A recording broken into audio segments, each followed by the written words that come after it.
My original entertainment center in my fifth wheel when it was new was sort of a joke.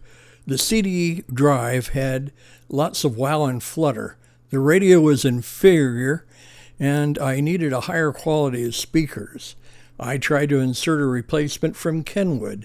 I purchased to replace my truck CD radio.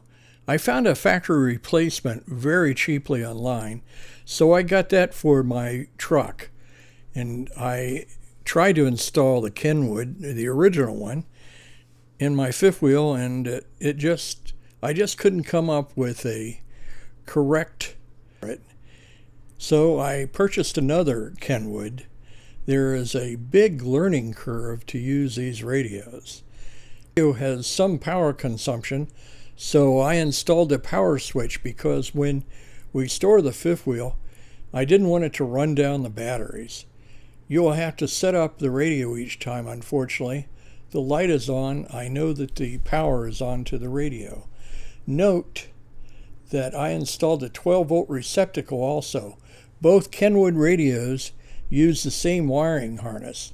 Note that the yellow was the plus and the white was the minus. It may be different on your setup, so do your research. I have had 4 speakers, and here's the wiring diagram. The next diagram is for the newest Kenwood radio. Now it's time to clean up the install. The speakers really do suck, and I found replacing with a 4-way speaker was necessary to get good sound. I did install the microphone. That seems to be a cool thing about this radio. Even though I haven't used it, it gives you a speakerphone on steroids, basically, connected via Bluetooth. As you see, the final product here, and I'm going to leave it up to you for your carpentry skills.